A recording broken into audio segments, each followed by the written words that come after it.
Harry Potter and the Philosopher's Stone, Chapter 13, Nicholas Flamel. Dumbledore had convinced Harry not to go looking for the Mirror of Erised again, and for the rest of the Christmas holidays the invisibility cloak stayed folded at the bottom of his trunk. Harry wished he could forget what he'd seen in the mirror as easily, but he couldn't. He started having nightmares. Over and over again he dreamed about his parents disappearing in a flash of green light while a high voice cackled with laughter. "You see, Dumbledore was right. That mirror could drive you mad," said Ron, when Harry told him about these dreams. Hermione, who came back the day before term started, took a different view of things. She was torn between horror at the idea of Harry being out of bed, roaming the school 3 nights in a row, if Filch had caught you, and disappointment that he hadn't at least found out who Nicholas Flamel was. They'd almost given up hope of ever finding Flamel in a library book, even though Harry was still sure he'd read the name somewhere. Once term had started, they were back to skimming through books for 10 minutes during their breaks. Harry had even less time than the other two because Quidditch practice had started again. Wood was working the team harder than ever. Even the endless rain that replaced the snow couldn't dampen his spirits. The Weasleys complained that Wood was becoming a fanatic, but Harry was on Wood's side. If they won their next match against Hufflepuff, they would overtake Slytherin in the House Championship for the first time in 7 years. Quite apart from wanting to win, Harry found that he had fewer nightmares when he was tired out after training. Then, during one particularly wet and muddy practice session, Wood gave the team a bit of bad news. He'd just got very angry with the Weasleys, who kept dive-bombing each other and pretending to fall off their brooms. "Will you stop messing around?" he yelled. "That's exactly the kind of thing that'll lose us the match. Snape's refereeing this time, and he'll be looking for any excuse to knock points off Gryffindor." George Weasley really did fall off his broom at these words. "Snape's refereeing?" he spluttered through a mouthful of mud. "When's he ever refereed a Quidditch match? He's not going to be fair if we might overtake Slytherin." The rest of the team landed next to George to complain too. "It's not my fault," said Wood. "We've just got to make sure we play a clean game so Snape hasn't got an excuse to pick on us." Which was all very well, thought Harry, but he had another reason for not wanting Snape near him whilst he was playing Quidditch. The rest of the team hung back to talk to each other as usual at the end of practice, but Harry headed straight back to the Gryffindor common room, where he found Ron and Hermione playing chess. Chess was the only thing Hermione ever lost at, something Harry and Ron thought was very good for her. "Don't talk to me for a moment," said Ron when Harry sat down next to him. "I need to He caught sight of Harry's face. "What's the matter with you? You look terrible." Speaking quietly so that no one else would hear, Harry told the other two about Snape's sudden, sinister desire to be a Quidditch referee. "Don't play," said Hermione at once. "Say you're ill," said Ron.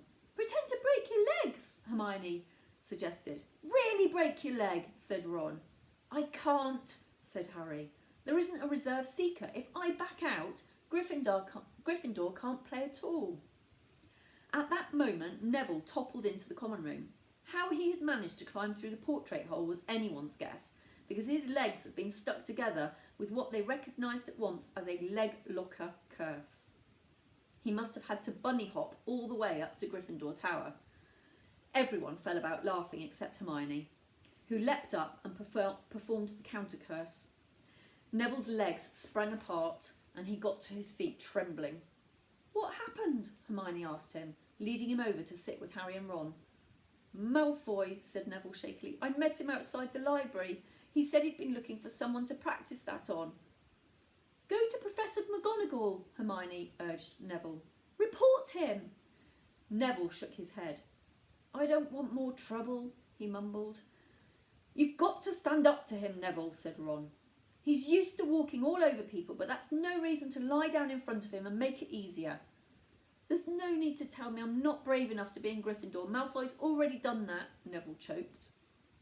Harry felt in his pocket of his robes and pulled out a chocolate frog, the very last one from the box Hermione had given him for Christmas. He gave it to Neville, who looked as though he might cry. "You're worth 12 of Malfoy," Harry said. The Sorting Hat chose you for Gryffindor, didn't it? And where's Malfoy? In stinking Slytherin. Neville's lips twitched in a weak smile as he unwrapped the frog. Thanks, Harry. I think I'll go to bed. Do you want the card? You collect them, don't you? As Neville walked away, Harry looked at the famous wizard card. Dumbledore again, he said. He was the first one I ever... He gasped. He stared at the back of the card. Then he looked up at Ron and Hermione. I found him, he whispered. I found Flamel. I told you I'd read the name somewhere before. I read it on the train coming here. Listen to this. Professor Dumbledore is particularly famous for his defeat of the dark wizard Grindelwald in 1945, for the discovery of the 12 uses of dragon's blood, and his work on alchemy with his partner Nicholas Flamel. Hermione jumped to her feet. She hadn't looked so excited since they'd got back the marks for their very first piece of homework. Stay there, she said, and she sprinted up the stairs to the girls' dormitories. Harry and Ron barely had time to exchange mystified looks before she was dashing back, an enormous old book in her arms. I never thought to look in here, she whispered excitedly. I got this out of the library weeks ago for a bit of light reading. Light, said Ron. But Hermione told him to be quiet until she'd looked something up and started flicking frantically through the pages, muttering to herself. At last she found what she was looking for. I knew it! I knew it! Are we allowed to speak yet? Said Ron grumpily. Hermione ignored him. Nicholas Flamel, she whispered dramatically, is the only known maker of the Philosopher's Stone. This didn't have quite the effect she'd expected. The what? Said Harry and Ron. Oh, honestly, don't you two read? Look, read that, there. She pushed the book towards them and Harry and Ron read. The ancient study of alchemy is concerned with making the Philosopher's Stone, a legendary substance with astonishing powers. The stone will transform any metal into pure gold. It also produces the elixir of life, which will make the drinker immortal. There have been many reports of the Philosopher's Stone over the centuries, but the only stone currently in existence belongs to Mr. Nicholas Flamel, the noted alchemist and opera lover. Mr. Flamel, who celebrated his 665th birthday last year, enjoys a quiet life in Devon with his wife, Perenelle, 658. See, said Hermione when Harry and Ron had finished. The dog must be guarding Flamel's Philosopher's Stone. I bet he asked Dumbledore to keep it safe for him because they're friends and he knew someone was after it. That's why he wanted the stone moved out of Gringotts. A stone that makes gold and stops you ever dying, said Harry. No wonder Snape's after it. Anyone would want it. And no wonder we couldn't find Flamel in the study of recent developments in wizardry, said Ron. He's not exactly recent if he's 665, is he? Next morning, in defence against the dark arts, while copying down different ways of treating werewolf bites, Harry and Ron were still discussing what they'd do with a Philosopher's Stone if they had one. It wasn't until Ron said he'd buy his own Quidditch team that Harry remembered about Snape and the coming match. I'm going to play, he said to Ron and Hermione. If I don't, all the Slytherins will think I'm just too scared to face Snape. I'll show them. It will really wipe the smiles off their faces if we win. Just as long as we're not wiping you off the pitch, said Hermione. As the match drew nearer, however, Harry became more and more nervous. Whatever he told Ron and Hermione. The rest of the team weren't too calm either. The idea of overtaking Slytherin in the House Championship was wonderful. No one had done it for nearly 7 years, but would they be allowed to, with such a biased referee? Harry didn't know whether he was imagining it or not, but he seemed to keep running into Snape wherever he went. At times he even wondered whether Snape was following him, trying to catch him on his own. Potions lessons were turning into a sort of weekly torture. Snape was so horrible to Harry. Could Snape possibly know they'd found out about the Philosopher's Stone? Harry didn't see how he could, yet he sometimes had the horrible feeling that Snape could read minds. Harry knew, when they wished him good luck outside the changing rooms next afternoon, that Ron and Hermione were wondering whether they'd ever see him alive again. This wasn't what you'd call comforting. Harry hardly heard a word of Wood's pep talk as he pulled on his Quidditch robes and picked up his Nimbus 2000. Ron and Hermione, meanwhile, had found a place in the stands next to Neville, who couldn't understand why they looked so grim and worried, or why they both brought their wands to the match. Little did Harry know that Ron and Hermione had been secretly practising the leg locker curse. They'd got the idea from Malfoy using it on Neville, and were ready to use it on Snape if he showed any sign of wanting to hurt Harry.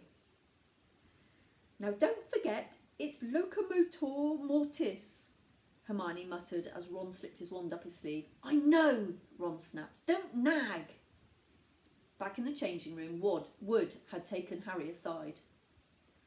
"Don't want to pressure you, Potter, but if we ever need an early capture of the snitch, it's now. Finish the game before Snape can favour Hufflepuff too much." "The whole school's out there," said Fred Weasley, peering out of the door. "Even, blimey, Dumbledore's come to watch." Harry's heart did a somersault. "Dumbledore?" he said, dashing to the door to make sure. Fred was right. There was no mistaking that silver beard. Harry could have laughed out loud with relief. He was safe. There was simply no way that Snape would dare to try and hurt him if Dumbledore was watching. Perhaps that was why Snape was looking so angry as the teams marched onto the pitch, something that Ron noticed too. "I've never seen Snape look so mean," he told Hermione. "Look, they're off. Ouch!" Someone had poked Ron in the back of the head. It was Malfoy. "Oh, sorry, Weasley, didn't see you there." Malfoy grinned broadly at Crabbe and Goyle. "Wonder how long Potter's going to stay on his broom this time. Anyone want to bet? What about you, Weasley?" Ron didn't answer. Snape had just awarded Hufflepuff a penalty because George Weasley had hit a bludger at him. Hermione, who had all her fingers crossed in her lap, was squinting fixedly at Harry, who was circling the game like a hawk, looking for the snitch. "You know how I think they choose people for the Gryffindor team," said Malfoy loudly a few minutes later, as Snape awarded Hufflepuff another penalty for no reason at all. "It's people they feel sorry for.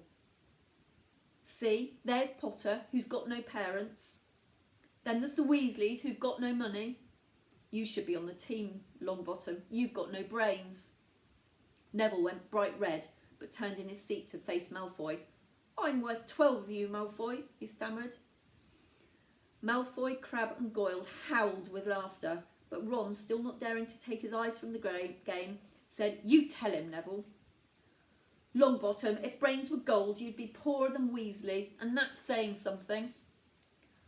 Ron's nerves were already stretched to breaking point with anxiety about Harry. "I'm warning you, Malfoy, one more word." "Ron," said Hermione suddenly. "Harry!" "What? Where?" Harry had suddenly gone into a spectacular dive, which drew gasps and cheers from the crowd. Hermione stood up, her crossed fingers in her mouth as Harry streaked towards the ground like a bullet. "You're in luck, Weasley. Potter's obviously spotted some money on the ground," said Malfoy. Ron snapped. Before Malfoy knew what was happening, Ron was on top of him, wrestling him to the ground. Neville hesitated, then clambered over the back of his seat to help. "Come on, Harry!" Hermione screamed, leaping onto her seat to watch as Harry sped straight at Snape. She didn't even notice Malfoy and Ron rolling around under her seat, or the scuffles and yelps coming from the whirl of fists that was Neville, Crabbe and Goyle. Up in the air, Snape turned on his broomstick just in time to see something scarlet shoot past him, missing him by inches. Next second, Harry had pulled out of the dive, his arm raised in triumph, the snitch grasped in his hand. The stands erupted. It had to be a record. No one could ever remember the snitch being caught so quickly. Ron, where are you? The game's over. Harry's won. We've won. Gryffindor are in the lead," shrieked Hermione, dancing up and down on her seat and hugging Parvati Patil in the row in front. Harry jumped off his broom, a foot from the ground. He couldn't believe it. He'd done it. The game was over. It had barely lasted 5 minutes. As Gryffindors came spilling onto the pitch, he saw Snape land nearby, white-faced and tight-lipped. Then Harry felt a hand on his shoulder and looked up into Dumbledore's smiling face. "Well done," said Dumbledore quietly, so that only Harry could hear. "Nice to see you haven't been brooding about that mirror." Been keeping busy. Excellent.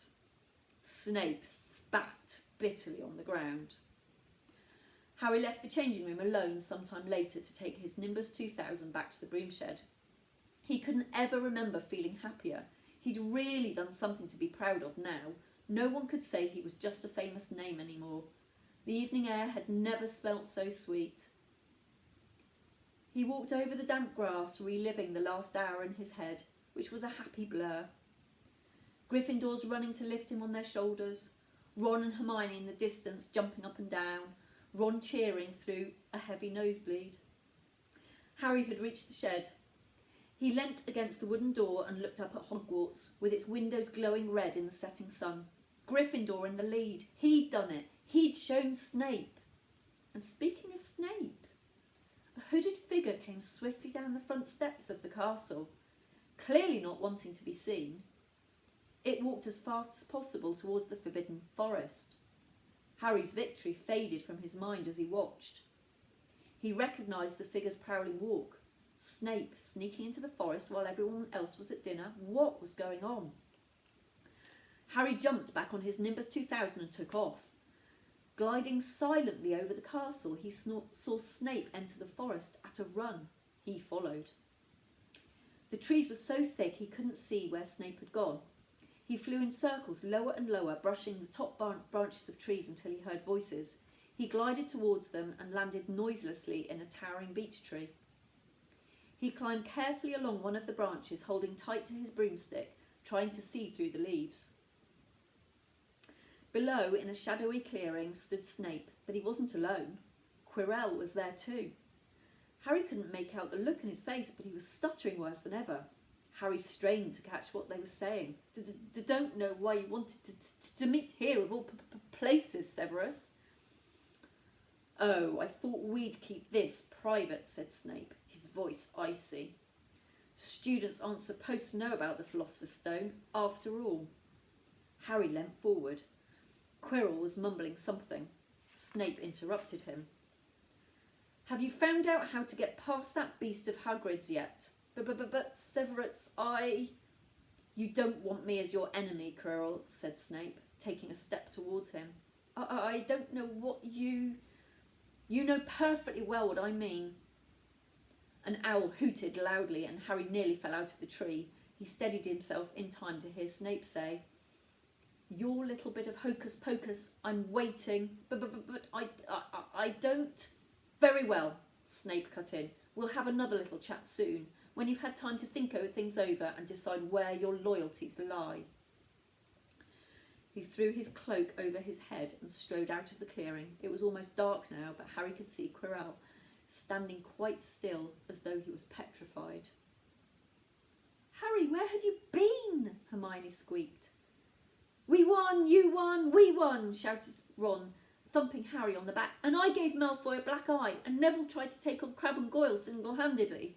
He's still out cold, but Madame Pomfrey says he'll be all right. Talk about showing Slytherin. Everyone's waiting for you in the common room. We're having a party. Fred and George stole some cakes and stuff from the kitchens. Never mind that now, said Harry breathlessly. Let's find an empty room. You wait till you hear this. He made sure Peeves wasn't inside before shutting the door behind them, then told them what he'd seen and heard. So we were right.